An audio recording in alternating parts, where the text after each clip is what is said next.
The air in the sandbar was a thick, syrupy concoction of stale beer, fried food, and the brash, undiluted testosterone of men who mistook volume for value. It was a place built on the bedrock of military tradition, a grimy sanctuary just outside the gates of Naval Amphibious Base Coronado, where warriors came to shed the skin of discipline and bask in the loud, glorious heat of their own mythologies. The walls were a museum of hubris, plastered with faded unit photos, signed flags from forgotten deployments, and the occasional splintered paddle from a BUD/S class that had long since scattered to the winds of war and time. The light was dim and yellowed, like old parchment, catching the condensation on sweating bottles and the glint of challenge coins slammed down on the scarred wooden bar. It was a kingdom, and on this particular sweltering Tuesday night, it had a king. Lieutenant Commander Michael Vance, known to the world that mattered as Mako, held court from the center of the largest booth. He was a man carved from the very archetype of a Navy SEAL, barrel-chested and broad-shouldered, with a neck as thick as a piling and arms roped with the kind of muscle that came only from relentless punishing effort. His face was a landscape of sun-weathered confidence, a sharp jawline and piercing blue eyes that seemed to constantly scan for weakness, for challenge, for an audience. He wore his authority not like a uniform, but like a second skin, a palpable aura of command that radiated outward, drawing his subordinates into his orbit like satellites around a star. His voice was the dominant instrument in the bar's cacophony, a booming baritone that cut through the lesser conversations, a geological event of laughter and pronouncements that demanded and received unwavering attention. He was telling a story, a well-worn anecdote from a training exercise in the mountains, his hands carving the air to illustrate the impossible terrain and the lesser men who had failed to conquer it. His team, a collection of younger, harder-edged versions of himself, leaned in, their faces a mixture of genuine admiration and the practiced sycophancy required to survive in such a high-pressure environment. They were the chorus, the validators of his narrative, their laughter erupting on cue, their interjections serving only to amplify his own greatness. A younger SEAL, his call sign Ripper still new on his tongue, played the echo perfectly. "No way, Mako," he'd snort, shaking his head in performative disbelief. "They really sent the Air Force PJs up that face first?" Mako would grin, a predator's flash of white teeth. "Like lambs to the slaughter, kid. Lambs to the slaughter." To Mako, the world was a simple, brutalist structure, a pyramid of strength. At the top were men like him, the apex predators, the ones forged in the crucible of selection and tempered in the fire of combat. Below them were the other warriors, the respectable but fundamentally lesser branches of the military machine. And below them, the vast, soft civilian world, a teeming mass of people he was sworn to protect, but could never truly respect. They were the sheep. He was the wolf. It was a clean, uncomplicated worldview, one that had served him well. It allowed him to move through life with an unshakable certainty, a conviction that his physical prowess, his rank, and the trident pinned to his chest were the ultimate measures of a man's worth. His ego was not just a part of him. It was the carefully constructed edifice in which he lived, each wall fortified with tales of his own legend, each window offering a view of a world that confirmed his superiority. He saw respect as a one-way transaction, a tribute paid upward to a man of his stature. Disrespect, in his mind, was not merely an insult. It was a malfunction in the natural order of things, a dissonance that had to be brutally corrected.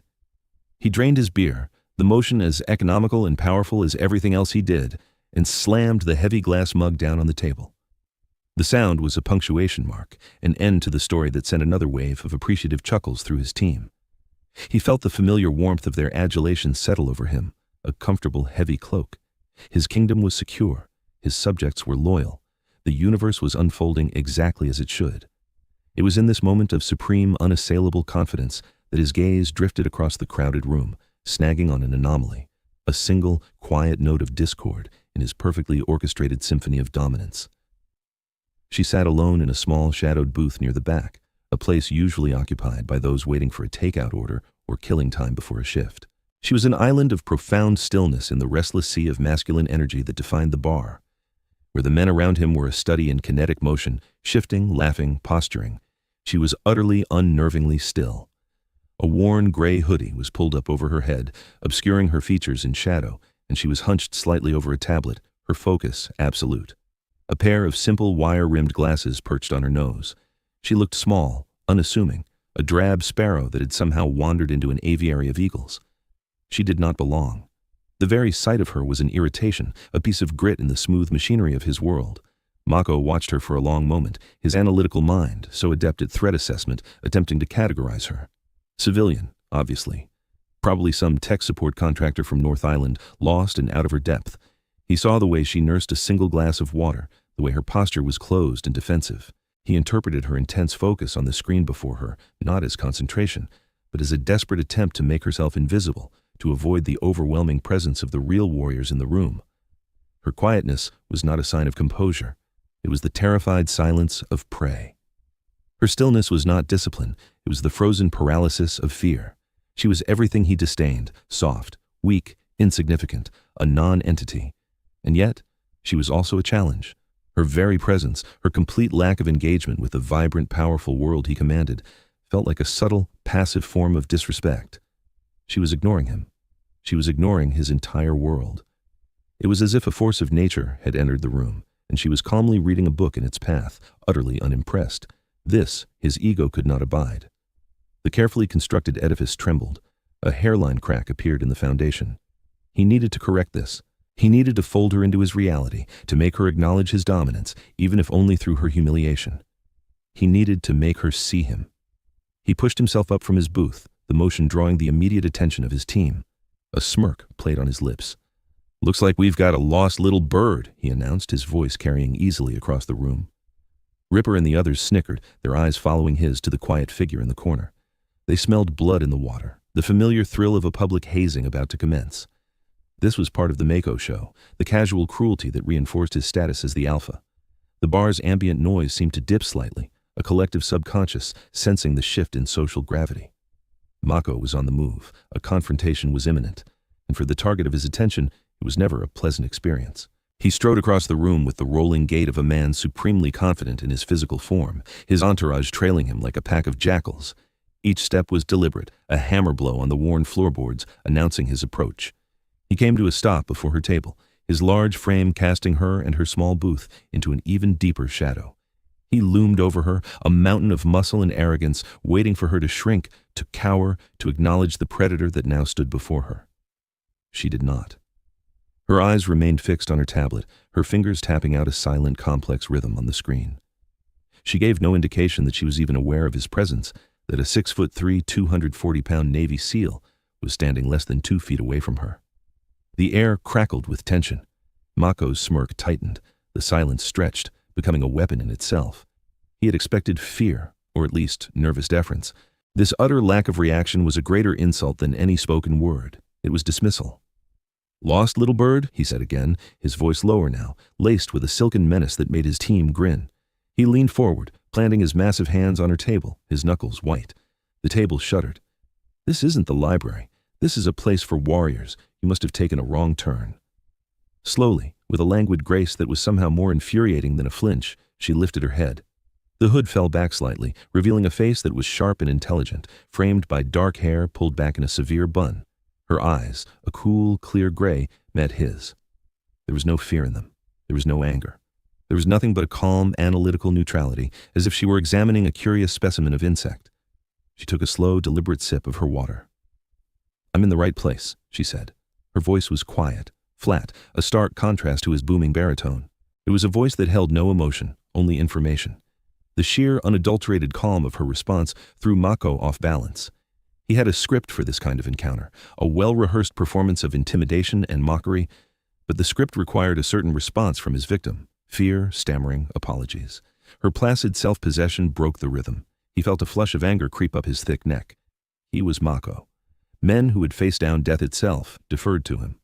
This librarian, this techie, was looking at him as if he were a mild inconvenience. Ripper, ever the loyal echo, stepped forward to fill the void. "Hey, the commander asked you a question, sweetheart," he sneered, his own voice a cheap imitation of Mako's authority. "Show some respect." She shifted her gaze to Ripper for a fraction of a second, a flicker of an eye, and then dismissed him, her attention returning to Mako. The dismissal was so complete, so absolute, it was as if Ripper had ceased to exist. The younger SEAL's face turned crimson. "Respect," Mako mused, seizing on the word, forcing his performance back on track. He straightened up, crossing his arms over his massive chest. "That's a funny word. See, in our world, respect isn't given, It's earned. It's paid in blood, sweat, and sacrifice. It's forged in places you couldn't even imagine in your worst nightmares. He gestured around the bar at the men who were now all watching, silent and rapt. Every man in this room has a story. Every man has paid a price to be here. We've all got call signs, names earned in the fire. They mean something. They tell you who we are. He leaned in again, his voice dropping to a conspiratorial whisper that was loud enough for everyone to hear. What about you, sweetheart? You got a call sign? What do they call you down at the IT help desk? Keyboard warrior, Major Pixels. The bar erupted in laughter. It was a cruel, sharp sound, the laughter of a pack turning on an outsider. Mako soaked it in, his confidence restored. He had found his footing. He was back in control. The woman, this anomaly, was now just the butt of a joke. He had successfully reframed her from a mystery into a punchline. She remained silent, her gray eyes unwavering. Her complete lack of reaction was starting to feel less like weakness and more like something else, something he couldn't define. It was like shouting at a cliff face. The sound echoed back, but the rock remained unchanged. His frustration, a hot, molten thing, began to build again. This wasn't working. He needed to escalate. He needed to force a crack in that placid facade. "What's the matter? Cat got your tongue?" he taunted, his voice rising in volume again. "Come on, we're all brothers here. Just a friendly question. You're in our house drinking our water. The least you can do is play along." He gestured expansively. "I'm Mako. That's Ripper. We've got Grunt, Doc, and Preacher over there." He pointed to each of his teammates in turn. "See? Simple. Now, what's your call sign, or are you too important to have one?" The challenge hung in the air, thick and heavy. It was a classic alpha male power play, a demand for submission disguised as a friendly inquiry. He was trapping her. If she refused to answer, she was disrespectful. If she invented a name, she would be a liar and a fool. If she admitted she didn't have one, she would confirm his assessment of her as a civilian nobody, solidifying her humiliation. He had closed all the exits. He had won. He smiled, waiting for the inevitable collapse. The woman, Aris, finally broke her silence. She set her tablet down on the table with a soft, deliberate click. She folded her hands on top of it. The movement was small, but it commanded the attention of the entire room. It was the quiet ritual of a professional preparing to work. Mako saw it as hesitation, a final, desperate stalling tactic before her surrender. He failed to see the methodical precision, the economy of motion that spoke not of fear, but of a deep, ingrained discipline that dwarfed his own theatrical posturing. He saw a librarian tidying her desk. He did not see a surgeon preparing to make the first incision. She looked directly at him, her gaze so steady it was unnerving. When she spoke, her voice was still quiet, still flat, but it carried a weight that defied its low volume. It was not a voice that asked for attention, it was a voice that assumed it, a voice accustomed to being obeyed without question. It cut through the tension in the bar like a laser. "You don't have the clearance for my name," she stated simply. It was not a boast, it was not a challenge. It was a statement of fact, delivered with the same emotionless finality one might use to say, "The sky is blue." A wave of stunned silence rolled through the bar, followed by a ripple of confused, then derisive laughter. Mako himself let out a short, sharp bark of a laugh. The sheer audacity was almost impressive. "Clearance!" he roared, slapping his thigh. "Clearance! Boys, did you hear that? The librarian thinks she's a spy." The laughter grew louder, more mocking. This was better than he could have hoped for. She wasn't just going to be humiliated. She was making a complete fool of herself. All right, I'll play your little game," Mako said, wiping a tear of mirth from his eye. He leaned down, his face inches from hers, his voice dripping with condescending amusement. "Let's just pretend.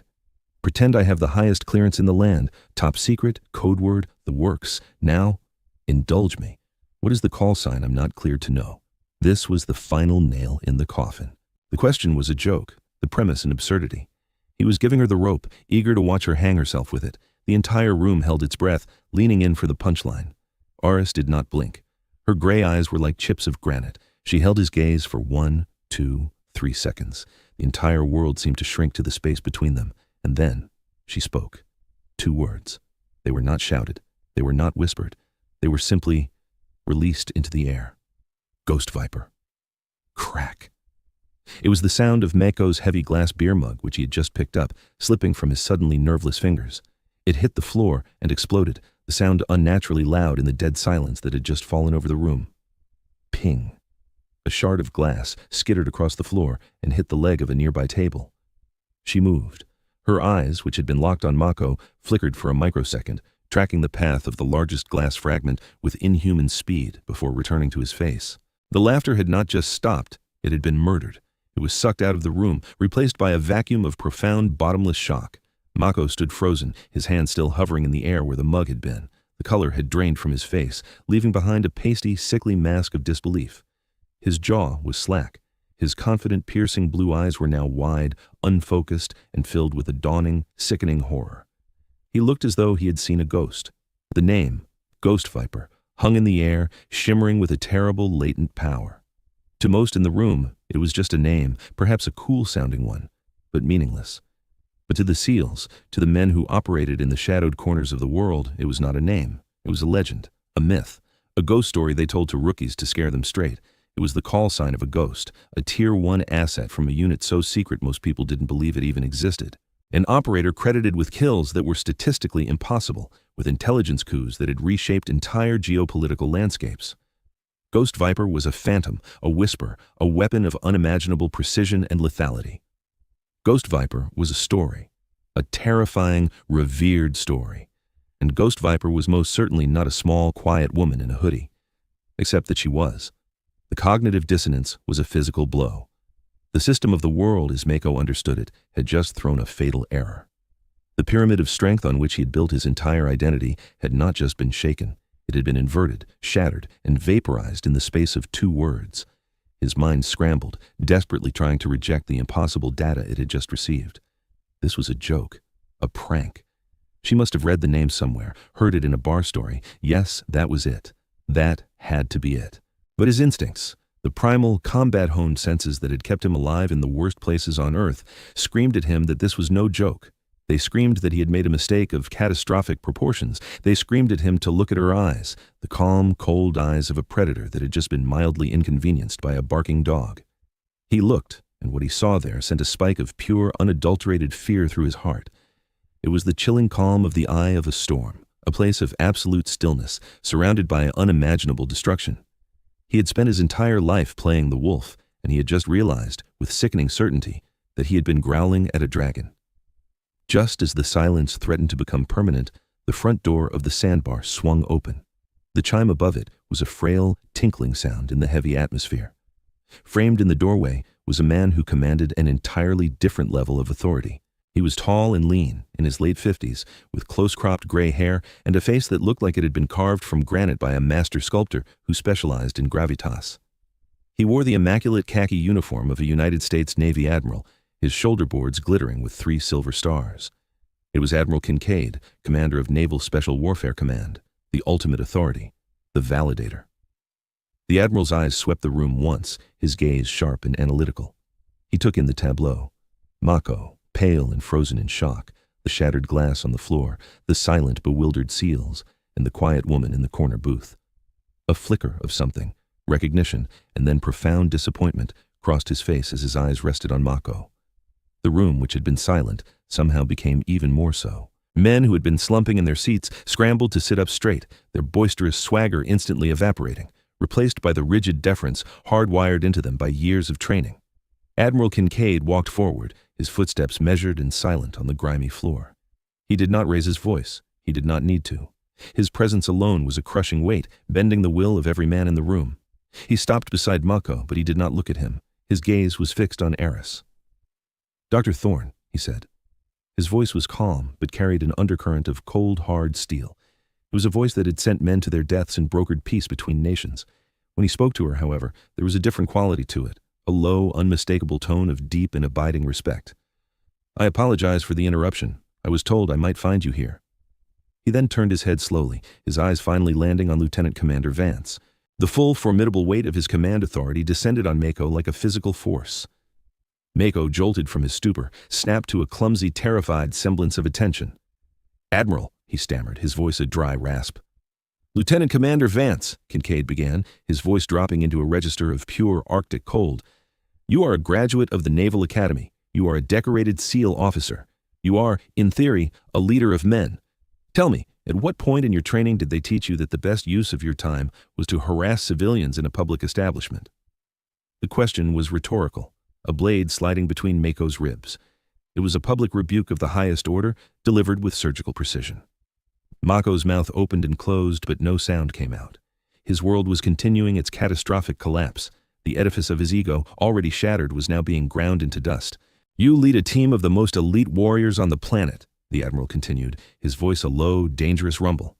"You hold their lives and the security of this nation in your hands, and your judgment is so profoundly, so catastrophically flawed that you stand here in front of your men and you mock a woman whose boots you are not worthy to polish. You, who call yourself Mako, a predator of the sea, decided to puff up your chest and bare your teeth at the single most dangerous person on this continent." Kincaid paused, letting the weight of his words settle into the petrified silence. He turned his gaze back to Aris, then swept it over the stunned faces of Ripper and the other SEALs. "You men throw around your call signs like they're toys," he said, his voice thick with contempt. "They are names you earned, and you should be proud. But you seem to be under the impression that they make you the biggest sharks in the ocean. You are wrong. You are plankton. You are standing in the presence of a leviathan." He looked back at Mako, whose face was now a mask of utter, vicarious shame for every man watching. "You mockingly asked for her call sign. You demanded it. You felt entitled to it. Let me tell you what that name means. Let me tell you who you have been speaking to." The admiral's voice took on a different cadence now, the authoritative tone of a storyteller reciting a sacred history. "In the fall of 2011, a high-value target, a bomb maker responsible for the deaths of over 200 Marines, was tracked to a fortified compound in the Hindu Kush. An entire SEAL team was pinned down, taking heavy fire, their exfil compromised. They were blind, outgunned, and minutes away from being overrun. They were going to be wiped out." He let that sink in. From a remote classified location 7,000 miles away, a single intelligence operator, armed with nothing but a satellite feed and a keyboard, took control of the situation. Over the next 72 hours, without sleep, without relief, she single-handedly dismantled the enemy's command and control network. She rerouted a Predator drone from another sector, using its surveillance package to map enemy positions with pinpoint accuracy. She hacked their communications, feeding them false intelligence that sent their reinforcements on a wild goose chase. She identified a structural weakness in the compound's northern wall and guided a single F-18 pilot who was flying blind in a sandstorm to place a 500-pound bomb on a target the size of a dinner plate. She then guided the surviving members of that SEAL team through a maze of enemy patrols to a safe extraction point. The operator who did all of that, the one they started calling a ghost, a viper in the system, that was her. A collective silent gasp seemed to pass through the assembled SEALs. Their faces were a mixture of shock, disbelief, and a dawning, profound awe. They were looking at Aris now, not as a woman, but as a living legend, the architect of a story they all knew, a story that was a part of their institutional folklore. Admiral Kincaid wasn't finished. "She is Dr. Aris Thorne. She holds PhDs in cryptographic analysis and network theory. She designed the encryption protocols that protect our entire Special Operations Command. The mission I just described was not an anomaly. It was a Tuesday. Her file, which you do not have the clearance to even know exists, contains commendations from every branch of the service and half the intelligence agencies in the free world.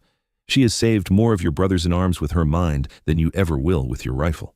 He took a step closer to Aris's booth. Then, in a motion that was crisp, formal, and utterly devastating to the hierarchy of the room, Admiral Kincaid, a 3-star flag officer, drew himself up to his full height, raised his hand to his brow, and rendered a perfect ceremonial salute to the small, quiet woman in the gray hoodie. "Dr. Thorne," he said, his voice ringing with the ultimate gesture of formal respect. "On behalf of the United States Navy, thank you for your continued service." The act was a thunderclap in the silent room. It was the complete and total inversion of the known universe. Mako's career did not just end in that moment, it was erased. His entire identity, the carefully constructed edifice of the warrior king, was reduced to a pile of smoking rubble. He stood there, a hollowed-out shell of a man, his face a canvas of abject humiliation. He offered a choked, pathetic attempt at an apology, a string of words that died in his throat, utterly inadequate to the scale of his transgression. Admiral Kincaid simply dismissed him with a cold flick of his eyes, a gesture that consigned him to irrelevance. He was relieved of his command before he even left the bar, the order delivered via a curt, encrypted message to Kincaid's aide. The chorus, Mako's team, was transformed.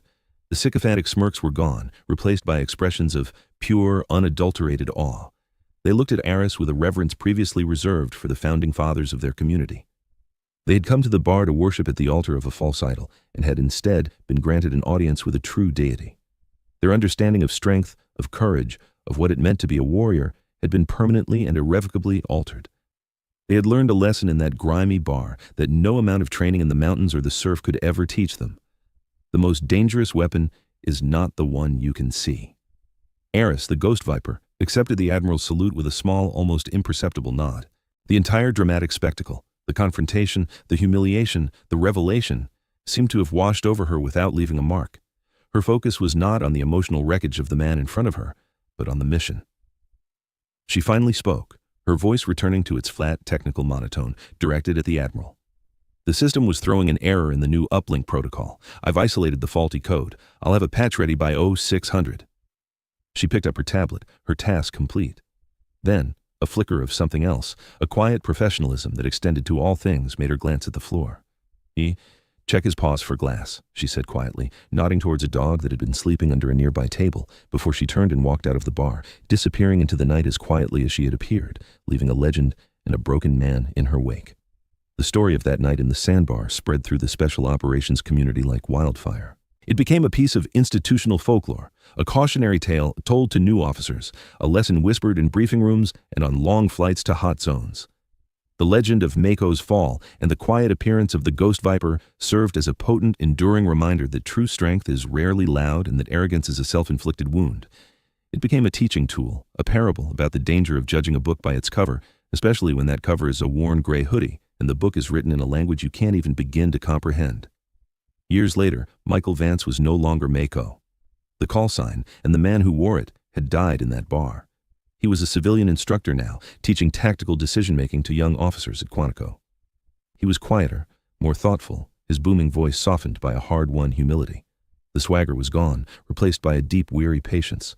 He often told his students a story about the biggest mistake of his career. He never used his own name, or hers. He spoke of a loud, arrogant commander who mistook stillness for weakness, and of a quiet professional who taught him the true meaning of power. He taught the very lesson he had been forced to learn in the most public and painful way imaginable, his own humiliation repurposed into a tool to build better leaders.